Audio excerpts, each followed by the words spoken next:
So this is the Speaking Common Weekly News, where we cover all things D&D for the week and TTRPG, as well as some other nerd culture things that we will touch on, of course, for this Saturday, the week of July 25th. We're going to start today by talking about something that came up last week, and it's relatively new to me, so I've never really tried anything or picked up anything on Humble Bundle, but of course it's that's not new in and of itself. You might be well versed in it. You may have even made some purchases from Humble Bundle, but if you're not familiar with it like I wasn't about a week and a half ago, then there might be some interesting information for you in here. What my focus is, however, is Pathfinder 2, particularly 2nd edition Pathfinder on the Humble Bundle. It's available until August 5th, so there's still time to get in on this, but I'll give you a little bit of detail on it. So historically, Pathfinder, Paizo, they've done a lot of work with Humble Bundle to make a ton of content available from 1st edition Pathfinder, but this apparently is the first time that the 2e core rule set books and content have been available through Humble Bundle, so it's a really good time to get on board.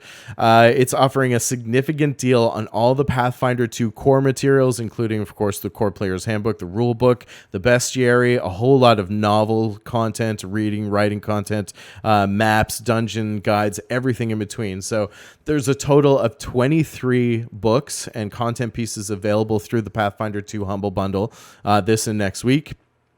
And it's available through different tiers of purchase. So how it works is there are a specific set of books that are available at each tier of purchase, depending on how much you want to pay. And otherwise, it's pay what you want. So there is, this is typical of Humble Bundles, so you can kind of decide what you want to engage in and what content you want to receive in return, and they're all extremely well done, I think, in this. There's always a charity focus for Humble Bundle when they're available. The charity focus for this particular package is the National Urban League, the Carl Brandon Society, and the NAACP Legal Defense Fund. These are all charities that focus on commitment to diversity and societal inclusion, as well as fighting racial injustice in the world. So a few really great charities and organizations selected to benefit from this. And then, of course, Humble Bundle usually has like an affiliate partner as well. So when you see these links shared to these bundles, they're usually coming from a partner or affiliate. And what happens is, if you like what they're proposing in that package to purchase and you want to go ahead and invest in it, then when you go through to checkout and buy, you can actually, there's a sliding scale on how much money you want to dedicate to each of those paths. So there's a stream that goes to Humble Bundle, a stream that goes to their chosen charities, a stream that goes to the creator, and a stream that goes to the affiliate if an affiliate is attached to the link that you use. So it's a really kind of interesting multi-partnership platform. But beyond all that stuff, like I said, the Pathfinder 2 Humble Bundle core rule set, books, and content runs until August 5th, so it's still available for about another 14 days. And it looks like these are specifically digital versions, so that's important to note as well. The Humble Bundle that's being offered through this promotion are digital downloads specifically, so they're PDFs, digital PDFs. I want to be really clear about that. So you're not paying that and getting all this hardcover content, just so you know, and shipping fees that go with it, which makes it a lot more accessible and helps them keep the price low. So what's important to notice there are a couple of things. There is a tier, the top tier, which is the $37 or $45 tier, depending on where you live and your currency, that does actually include the Pathfinder 2 hardcover edition of the player's core rulebook. However, this bundle is out of stock right now, so be mindful of that if you do go and look into it, that the hardcover benefit at the top tier is out of stock, but they are shipping it in November. So if you do go ahead for that tier, you'll have to wait till November. In addition to that, you need to know that shipping costs for the hardcover materials are in addition to the cost of the Humble Bundle itself. So that is to say, you go to your $37 or whatever it is for, and we'll get into that in a minute, or rather your $40.50 USD to get to that hardcover tier. You're still going to have to pay shipping costs on the hardcover book itself, and it won't ship now until November. So just a little bit of a disclaimer before we go into this. Otherwise, all the content is DRM free. There are PDF versions that you can use and download directly from Paizo themselves. So all legit, very clean, coming straight from the provider. There are 4 tiers included in the Humble Bundle for Pathfinder 2e. The first and the minimum one is a $7 tier, and if all these prices are in US dollars, just so you know. So if you're in Canada or if you're elsewhere in the world, make sure you're doing your conversions to avoid any otherwise unpleasant surprises, which we don't want, right? The $7, the minimum tier, includes the core rulebook, character sheets for Pathfinder 2nd Edition. It includes the Fall of Plaguestone adventure and a host of flip maps to help accompany that adventure for you. Dungeon combat maps. It also includes 3 novels, The Lost Pathfinder, Hell's Pawns, and A Lesson in Taxonomy. So you get 3 narrative novels, books to read that are set in the world that you're about to play in, of course, presumably. There are 2 Pathfinder Society adventure modules and a flip map of a pirate ship. And if you're not familiar with that, Pathfinder Society is sort of the structured play equivalent of Adventurers League for D&D. So Paizo and Pathfinder have the Pathfinder Society. One of the distinct differences, though, is that Paizo is very much involved in the Pathfinder Society, a little bit more so than Wizards or D&D are involved in Adventurers League. Adventurers League kind of functions as its own structured play entity, whereas Pathfinder Society is a little bit more closely linked to Paizo. They feed into it and back and forth a little bit more intently. It feels more owned, we'll say, in that regard. So that's some of the key differences between Paizo, the Pathfinder Society, as it relates to Dungeons & Dragons and the Adventurers League. Beyond that, so the second tier is available at $13.50. This is tier 2 in the Humble Bundle. It comes with the Pathfinder's World Guide, so this is kind of the lore, the gazetteer, everything around the core adventuring area of Pathfinder. The world of Pathfinder is Galarian, so this is the equivalent of, let's say, Toriel or Faerun in the Forgotten Realms setting in D&D. If a comparison is helpful for you there. So it comes with the Pathfinder World Guide. It comes with 4 more novels, 2 Pathfinder Society adventures, and 4 complete flip mat sets for regions in the area. So the second tier focuses on the locale, the regions, the world that you play in, and some of the dungeons. There's some really great dungeon inspirations in there too. And of course, all these tiers are cumulative. So if you get the second tier, then you get everything in the first tier as well. Much like Kickstarter or anything like that usually functions. The third out of 4th, the third tier is $27 again in USD, US dollars. This is includes the Pathfinder Bestiary, the character guide for creation and tips, 4 more novels, so an additional 4 novels, 2 Pathfinder Society adventures, 4 more flip map packs, and the Frozen Sights map pack, which is an entire map pack dedicated just to snowbound and winterfaring segments and regions and locales. I would say even if you are a hardcore D&D player or you play another TTRPG, it still might be worthwhile to look into this. It's extremely cheap to get. And all these maps and dungeons, of course, they can easily be ported over to and or used for any other TTRPG like D&D or anything your heart desires. So keep that in mind when you're looking through this too. And the novels, like, story is just good, right? I would love all these novels alone. Honestly, the value, $27 US beyond all that other great stuff, will get you 11 novels. Just 11 novels right there. That's like barely $3 a novel. That's pretty crazy on its own. So I think that's worthwhile on its own. And then you get all this other great stuff. Like I said, these tiers are cumulative. The fourth and final tier for the Humble Bundle Pathfinder 2e pack includes, at the the price of $40.50 US, unlocks the physical hardcore cover rulebook. Hardcore. Oh my God! Unlocks the physical hardcover core rulebook for 2e Pathfinder. So yes, these are all PDF with exception of that last tier, which includes the hardcover core rulebook. And again, a couple of callouts there. It doesn't include shipping. So shipping for the core rulebook will be in addition to your $40.50 investment. And they're currently out of stock of that. So that's not going to ship until November. So unfortunately, I would have to honestly recommend that maybe take a pass on that, because you're going to get the digital version anyway, which means really the top tier, if you cut that one out, is $27. So that is extremely close, attractive to me, and I think closer to where I sit. So I would do the 27 US for all that digital content in PDF form.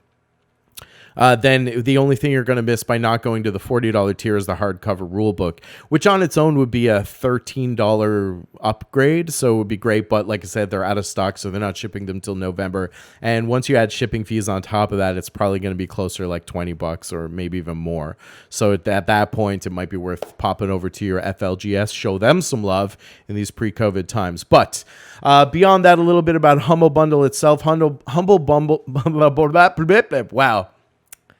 Beyond being difficult to say, Humble Bundle teams up with your favorite providers, content creators, developers, and games to produce attractive bundled deals on all kinds of great things that allow you to pay what you want, including or beyond minimums, to determine where your money goes between the service, their partners, and the charities of choice. I don't have a link for you because I'm not an affiliate, so you know that this is not driven by any personal gain or interest. I just thought it was a really cool pack, so check it out. And if you do have a creator that you like, we have one that's linked to How I Nerd, some friends of ours of the channel. Definitely recommend checking out theirs. If you don't have an affiliate that you like to work with, think about How I Nerd. They're at How I Nerd on Twitter, and you can hit them up for their bundle, Humble Bundle code. Tell them Shambazzle Games sent you, because we love them and they love us, and we work really well together. But other than that, just go to Humble Bundle. You can check it out. It's right there on the front page too. But remember that this bundle does close on August 5th, so get it while it lasts. The next item up for weekly Dungeons and Dragons news is not really Dungeons and Dragons specific, but more gaming altogether. We're talking about everything GenCon 2020. GenCon 2020 goes online. A how-to and overview. I wanted to take a look at this because I spent a lot of time on the site yesterday, as we've discussed. Really interesting to see how businesses are adapting and shaping their experiences to deliver online at-home engagements in lieu of having their in-person conferences activated as they normally would year over year. So this has forced businesses around the world, whether they're gaming, TTRPG oriented or not, to really kind of reimagine how they're doing business and conducting those businesses. So GenCon 2020 is offering a ton of online content in effort to deliver that con experience to people who are stuck at home, of course, in this time of quarantine and social distancing, and still yearning for that conference experience where we can share our love of gaming with one another, which is really important and holistic, I think, to the community involvement of things. So, of course, the website is gencon.com/online for all the information you need on how to attend and how to get involved. There is a ton of free stuff, gang. So it's well worth your few minutes to at least check it out, see if anything there resonates with you. Things are filling up fast. We'll get to that in a minute. So like I said, a lot of folks are trying to figure out how to adapt to these new experiences and conference life. It is very new, so they've prefaced time and time again to, of course, be patient and kind with them as they try to lock down the right way to deliver these things. And they want to make sure that they're doing it as best as they can. So let's be patient with them. Let's be kind. Let's recognize that their key focus is to help get us those experiences that we want. So keep that in mind as you're going through the experience. The online convention for GenCon runs from July 30th to August 2nd, so there's lots of time to get in the know. If you go check it out now, or today, whenever you're watching or listening to this on the podcast, if you're catching it later, go ahead and check out the site and start to plan out, like even just go through, if you pretend like to build a schedule and just see what it looks like, you might end up actually following through on it. And there's a lot of time to get savvy with that too, because it doesn't open until July 30th. In fact, this Thursday coming, they're announcing a lot of the things that are still to be revealed, including the Discord server and whatnot. So the online convention runs from July 30th to August 20th. As we've mentioned, registration is completely free. So you register, you get your online badge, all of it entirely free. I did this yesterday. But keep in mind that some of the events do have a minimal cost or a very modest cost too. So that's where they get some income flowing around the event. Of course, they have to pay bills. They have to hire providers and make sure that things are running smoothly and take care of their tech support and all that stuff. So there are definitely some costs involved, as there are with any event, online, virtual, live, or otherwise. So there's got to be some kind of a cost model there. Some highlights that I pulled from the online program specifically. Well, there are thousands of events, seminars, workshops, demos, games, and all the other things that you'll be used to or familiar with or come to expect from a con like GenCon.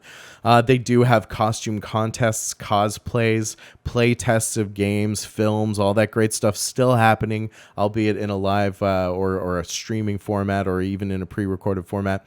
Lots of live streaming event coverage and gaming events. So this gets back to what we were talking about earlier. They actually have the special platform they're developing called Looking Glass, I believe it is, where you can actually experience those live exhibitor events. So we'll get to that in a little bit too.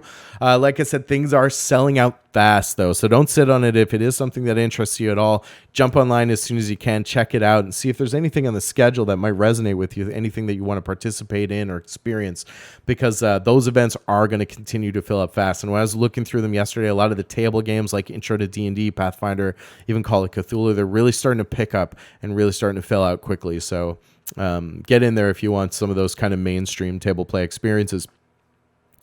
As far as events go, all the events are electronically ticketed. So in the platform, you basically collect or purchase your electronic ticket.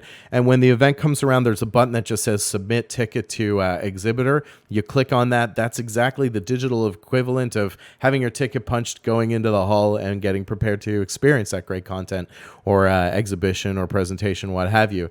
So they're electronically ticketed. They'll take your ticket that you've purchased. You can jump online. You can filter out the events that you want and build your schedule from there. So there's a great event browser filter that you can break things down by game, host, provider, experience, time, fee, all those things to help you navigate through these thousands of events that are listed. They did say yesterday in the panel that it is they're beyond the deadline to submit new events. So if that's something that you're looking to, then you might want to look to something a little further down the line, or maybe wait till next year to see how that plays out. But the deadline is passed for submitting new events currently. There is an entire event catalog, like we said, that you can browse through, you can filter through, you can even download it actually and take it offline if you like, so you can browse through it on your own time. If you're in, somewhere else, you're not necessarily online, you just thumb through it and get an idea of what events are being delivered through the downloadable event catalog too. And like I said, just be mindful that there is a cost per event, and that's listed for each event entry. So sometimes these run from like $6, $5, $8, but sometimes they can get pretty high, up to like $40, $50, depending on who the provider is and what the event is. So something that's a little bit more mainstream, like Dungeons and Dragons, that's held by a big gaming provider or a big game store, might be a little bit more expensive, and presumably the experiences that they deliver will justify that cost too. But this is all part of the new experience that I think we're going to engage with together as we try to figure out how these things play out in this new frontier, we'll say. Then, of course, on top of that, we have specific flagship showcase events like First Exposure Playtest, which is a program they're running to bring new players into new products and showcase new things that have never been seen before, or announced launch titles that have not yet hit the market. There's a full costume contest. I'm not really sure how they're doing this, so it'll be interesting to see how it plays out. So they're doing their regular cosplay, their costume runway, all that, like judging and awards for that. The Ennies are being held in and around the same time in tandem with GenCon 2. So lots of great things there. There's a full film festival where they have submitted films, indie creative films, and large-scale films for people to preview, review, or watch together. And, of course, a healthy roster of Twitch streams. And this gets back to what we were saying earlier, where we're seeing a lot of the first players who were running these virtual events, there was a lot of them that were streamed, yes, but they were mainly pre-recorded. Well, in this case, GenCon has actually stood up two entirely separate Twitch channels. One's called GenCon Main Stage, and the other's GenCon TV. And I think these are really to separate out some of the live streaming events from some of the pre-recorded showcase events. So my hope is that in doing this, they're queuing things up to do a lot of live streaming events and really give it that organic, in the moment, live at con feel. But of course, the jury's out, and we'll have to wait until Thursday to see what that really looks like. Some other things coming down the pipe for GenCon 2020 online. They were building an entirely a fully functioning Discord community around it. Of course, Discord being kind of the backbone of these types of virtual events, online communities.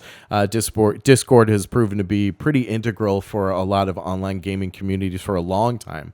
But even more so now, I think, in the tabletop role-playing game sphere, where more and more people are collecting around their favorite brands, providers, content creators, and games.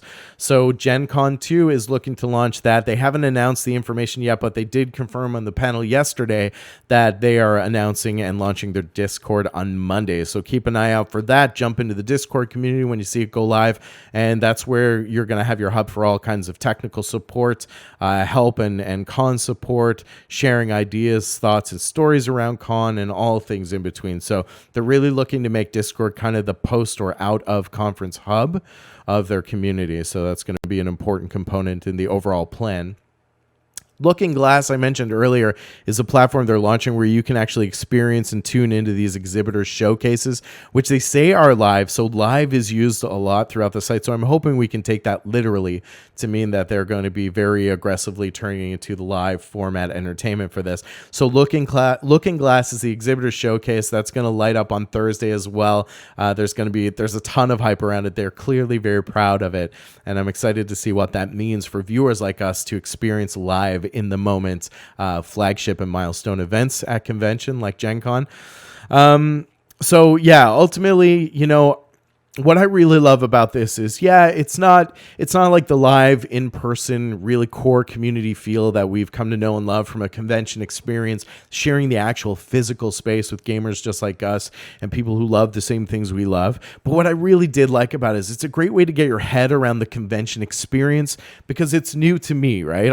I've never really, I've been to Fan Expo here in Toronto. I did go to E3 last year in LA, and it was a tremendous experience, but it was overwhelming. If you've never been to a conference like that, it can be a lot to take in. So what I really liked about having the online buffer is it let me go through the motions of pre-con and con planning and figure out how to build a schedule for myself and how to experience things and how things might play out in a showcase scenario or a theater scenario or setting, so that I could, it's like a crash course in con life, if you want to put it that way, convention life. So think about that and consider if it might be right for you. And it's a great way to kind of experience it and just figure out what works and what you like and what you don't like, so that eventually when things do open up more, you can pick and choose those conferences, and it won't be totally new to you when you set foot on the ground at that first live convention. And I'm very excited for you to do so, because it is a truly tremendous and potentially life-changing engagement as well. So let us know if you do something like that. If you're either doing online conventions or you have some experience with in-person conventions, please do hit us up in the comments, hit me up on Twitter, come into chat and tell me about your experience, because I'd love to hear about that, especially from other people who've had all kinds of different experiences at conventions. So lots to look forward to there. I certainly am very excited about it. I am going to take some time this week and build my schedule. Maybe I'll document that and share it out over my Twitter channel, so keep an eye out for it.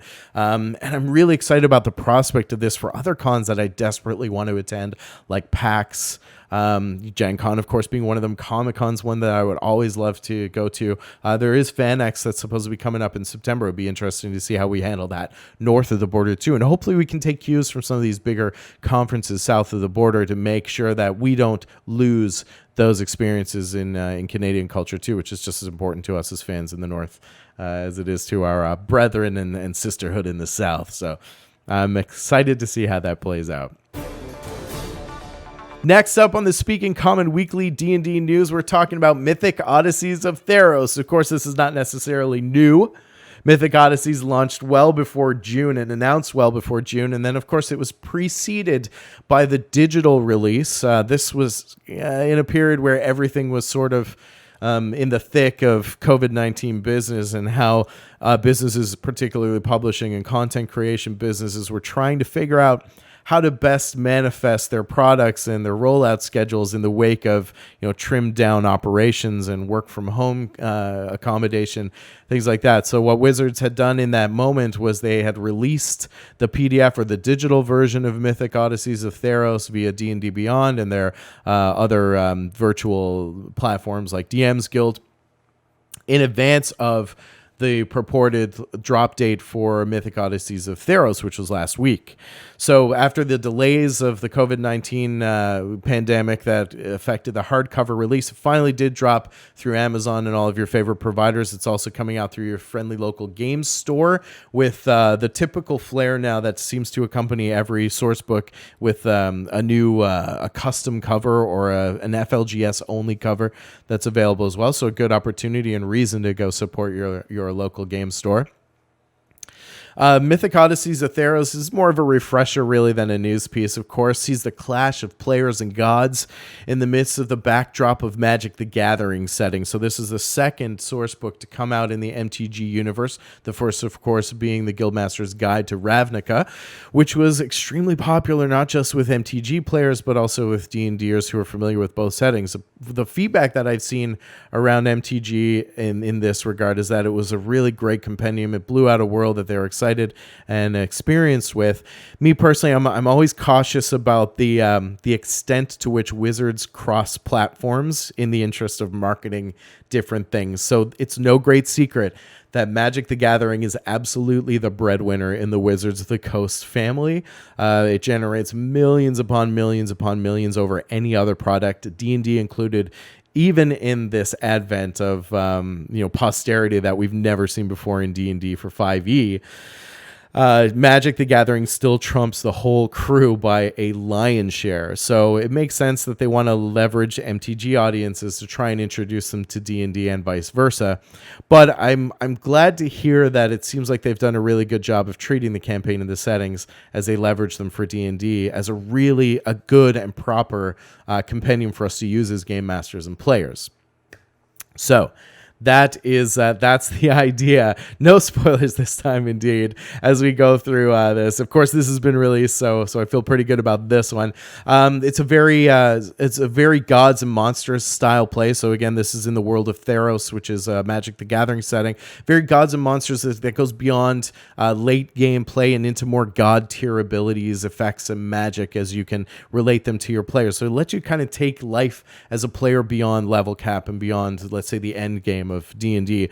And while it's technically a Magic the Gathering setting, sure, the mechanics can easily be ported into any D&D game or campaign that seeks to go beyond that late level cap or the late stage of play for your players and get them into that kind of god tier, if you will. It's being loosely coined. I don't know if that's really a one-to-one comparison, but it kind of gets a point across and gets you an idea of what we're talking about as this content particularly relates to the game. It includes a host of supernatural gifts that you can bestow upon your characters. Like I said, kind of extending that power capability beyond level cap. It involves a closer adherence to the deity model and the power of godhood and how that impacts life in the realms or whatever campaign setting you were. And this is something that featured a lot more heavily in previous editions of D&D. So even a lot of OSR players might be, or old school role players might be interested in seeing how this is kind of being treated in 5e D&D. I know it tends to be a bit of a tough sell for old schoolers, but at least they're formalizing the existence of and the influence of deities and gods on the world again, because that had really been sort of passed aside in the early editions of official 5e source materials. So it's interesting to see them go back to something like that that's a little bit more formalized. And like I said, while it's technically MTG, it can easily be ported into any D&D campaign setting. So it brings back godhood and the influence of deities that gives some special traits. Mechanically, there are two new subclasses that are introduced in Mythic Odysseys of Theros. Those are the College of Eloquence line of practice for bards. And of course, for paladins, it's the Oath of Glory. So I wanted to break out those two a little bit more and talk about how they might actually feature in your game. So for bards, the College of Eloquence, to sum it up quickly, really seems to measure that balance of combat and diplomacy.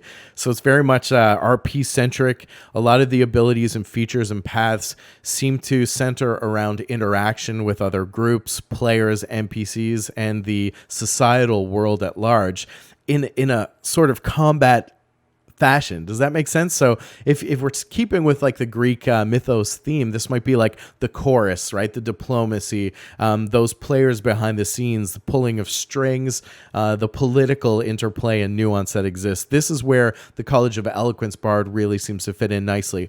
As for paladins, the Oath of Glory really seems to lean into the other side. The more grit, the more blood, sweat, and tears. It's very Spartan-esque, if you want to look at it that way. So this seems to be their answer to that kind of like bronze, sand-caked pit warrior, but also mired in the glory and prestige of high mythos society. So this is very much more the martial side of that. They push fighting acumen to the red line. So a lot of the features and abilities are really about going beyond, like hitting your max and then going beyond that in the name of glory and destiny. They seem to be a lot more focused on being commanding in battle and a very one-man army or one-person army-esque. It has a very last stand feel to it. So it's about this like, blood, guts, glory approach to a paladin build. So think about that Shining Knight, maybe a little bit more gritty, a little bit more guttural, and pulling out even more beyond the last throes of energy when the stakes of combat are most high. I think that might be a better pitch than they actually have in the book. So maybe I'll clip that. Going beyond that, there are a host of new player races, which I thought were pretty cool. They are the Centaur, the Leonin, which is their, I think, Tabaxi, but lion. The Minotaur, of course, so you can live out your dreams of finally playing a Tauren in D&D 5e. The Satyr, which are kind of the half human, half, what are they, like Pan, think Pan, as a satyr. Triton have an entry in there as well. Of course, Triton were previously released with a Volo's Guide to Monsters, but it looks like they're a bit of an upgrade, maybe a retooling for the Theros setting. The Centaur is that horse, half man, and then, of course, Minotaur being the more hulking bull, I guess. Bull hybrid. So a lot of these tie back to traditional mythology, let's say, like a lot of things that are pulled from D&D. Most things are pulled from those like really ancient, I would even say earliest Tolkien-esque influences. There is one new background included in Mythic Odysseys of Theros. That is the athlete, which is very Olympian flavored. I won't go into too much detail about that. It's one additional background to add to your suite of availability for your characters.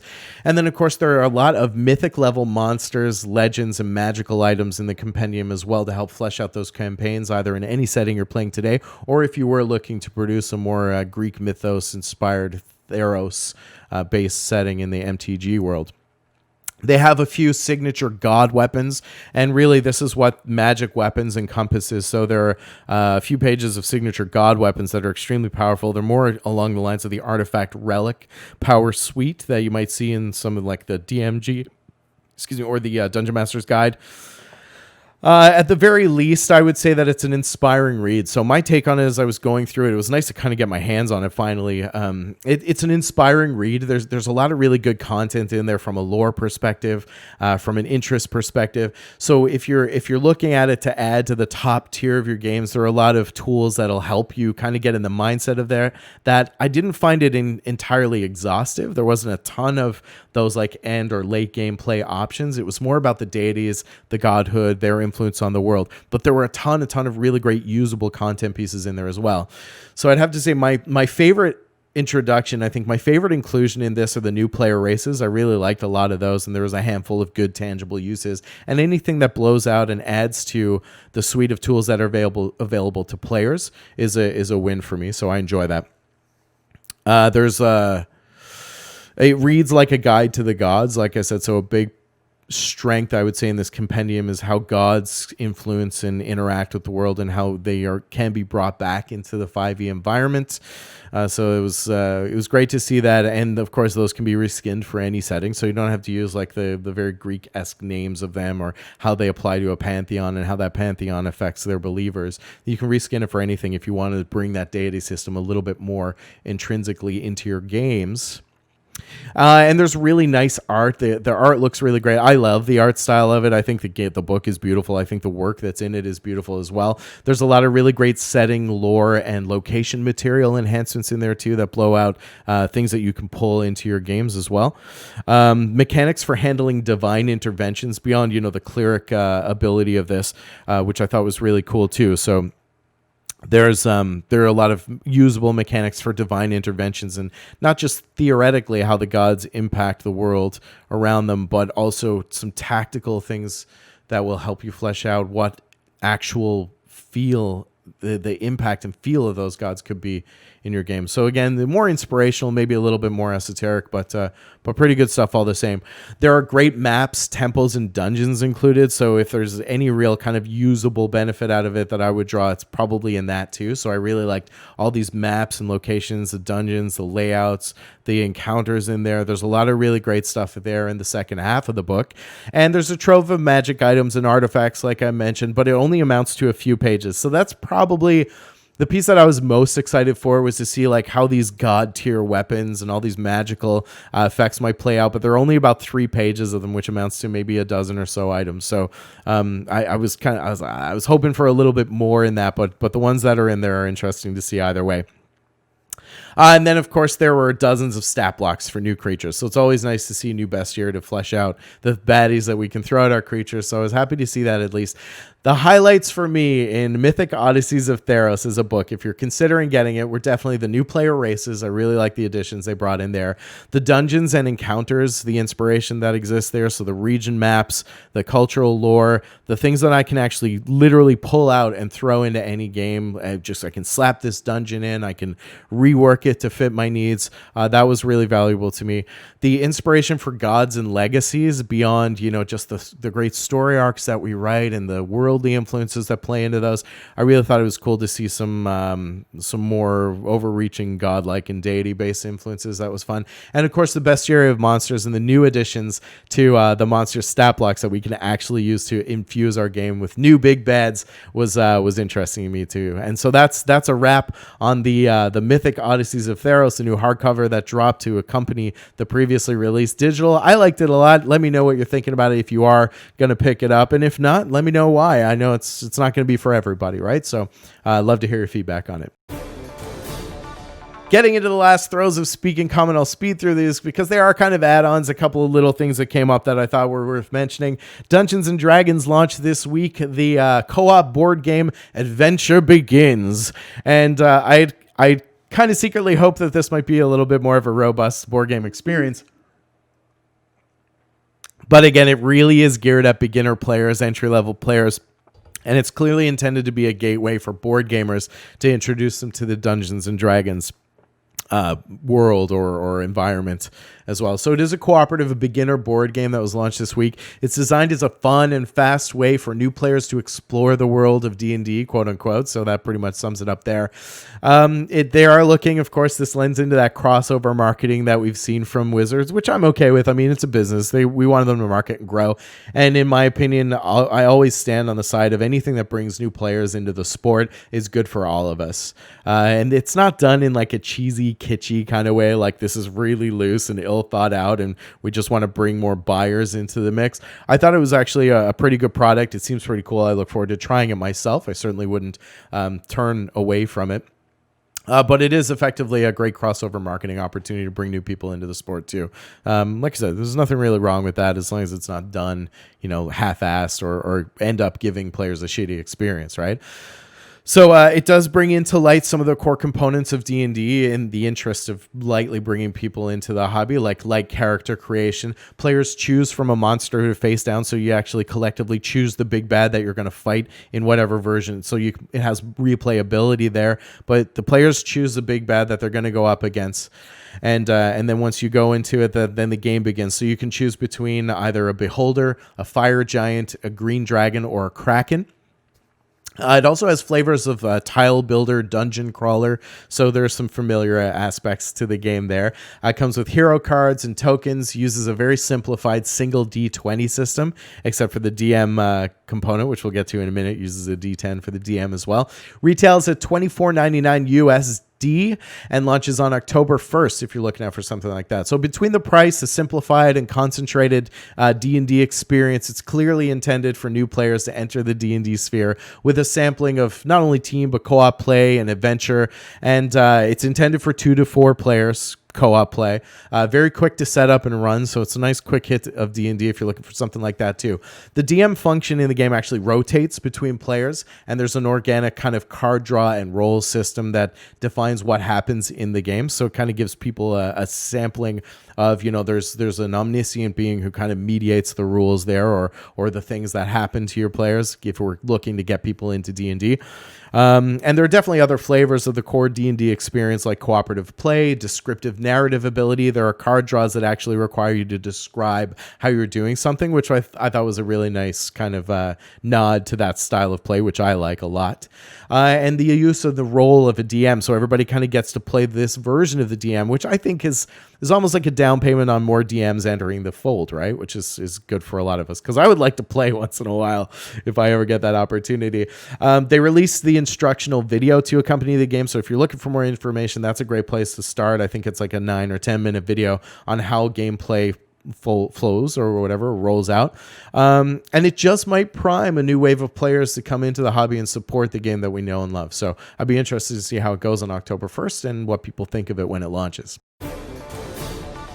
Finally, just a quick note that got me really excited this morning when I opened my email about it. Yesterday at Comic-Con at Home, speaking of online digital virtual conference experiences, the creators of The Dragon Prince announced that not only has season 4 been confirmed and signed by Netflix, but Netflix has actually signed now the entire saga through to completion. So I don't know if you've watched The Dragon Prince. I love it. I've always said this is like a neat, almost near perfect encapsulated D&D campaign in a tremendously well drawn, written, and voiced animated saga. I'm really excited about it. We don't have an official date for season 4, but it's confirmed, so it's coming to Netflix. And then they've added that they're going ahead with the full 8-season saga. So it's protected, which is nice, especially in these days where, you can get attached to a show, but there's no guarantee that that show's going to go the distance or it's not going to get dropped. So it's nice to see that the Dragon Prince at least is protected in that we're going to get to see it through to completion. Like I said, there's no official date yet, but in the live reveal, the panel, the cast of the show actually participated in a live Zoom call as their characters, voicing the characters. It was really cool. You should check it out if you have a minute. So the players who voice Prince Ezram, or King Ezram now, I guess, Callum, Rayla, Claudia, Soren, Viren, and Aravos were all on the call, as well as the 2 creators of the show. Definitely worth a watch. And then they actually went into a read-through of a comic segment from The Dragon Prince as their characters. It was really awesome. I'd love to see more VO actors and animated characters do this type of thing. The read through the comic was really cool to see, like a cell-based comic flip through while the characters voice their characters in that read through. It was pretty awesome. So I think that's going to set the bar for a lot of like products out there. Comic-Con at Home continues through tomorrow. It ends tomorrow, so check it out if you get a minute. That might be where a lot of our folks are today, I would imagine, as well. I understand it. I respect it. It is what it is. And it's really intriguing, like I said, to continue to see how convention life is adapted and retreated to measure to these times of social distancing and quarantine, to make sure that we still get those experiences that we know and love. All right, the final thing that I want to announce or share with you is just some news about the channel, about Shambazzle Games specifically, and that is to say that Shambazzle Games will be taking a long rest. We're just going to take some downtime of my own next week just to refocus on content. Like I said, we're looking at building a new subscription model. I will be back on to stream something. It might not be this format. I might just do a game prep mega stream or jump on to give you guys some updates about what we're doing in the sphere, but I am looking at making a lot of changes to the channel, the content, how I produce and promote it. I want to get back to completing the website. I want to start building out the Patreon and see if we can really take the next steps to developing Shambazzle Games into the dream that I had for when I started it. As you know, I don't do it for money. the support is always appreciated, but it's come to a point where I do have to build some kind of model around it to generate some income and determine whether or not it is something that I can take to the next level and maybe bring it a little bit more into my professional life. So as some of you may know or may not know, my day-to-day is in digital marketing. So I'm a professional digital marketer. That's been 15 years of my career. I've always loved it. I did a lot of inflection this, or introspection, I should say. I did a lot of introspection this week about how I've always been hesitant to bring my love of tabletop role-playing games and gaming into my professional life because I've always felt like it was shunned upon. And I'm looking to be open in this process. Yeah, it's been difficult for me to have this thing in my life that I love on one side and a career that I really love and have invested a lot of time into, and at the same time feel like I was never really allowed to bring them both together. So I don't know if anyone else can identify with that. But my hope is that in doing that, taking that step and showing to the world, the professional world, what I love to do with my own time, that I will create the right opportunities to bring them both together. I've always worked in digital marketing and global retail design for our global retail marketing strategy design for big brands like Target, Apple, Walmart, and I was never really able. I always had to keep them separate. I did what I was good at for companies that weren't necessarily aligned with that. And my hope is that at some point I can bring them both together and just, I guess, realize the happiness I think that will come with it. So I hope you'll come with me on that journey. It's pretty scary because I don't know how my professional network is going to react to that. There is a lot of stigma still. It looks like a few people can appreciate that. There's still a lot of stigma around it, especially when it comes to video gaming. And the people who typically make the decisions in the professional environment don't quite get that yet. So I'm hoping we can break the rules on that one. New professional network. You said it, Dreaded. So I'm going to do it.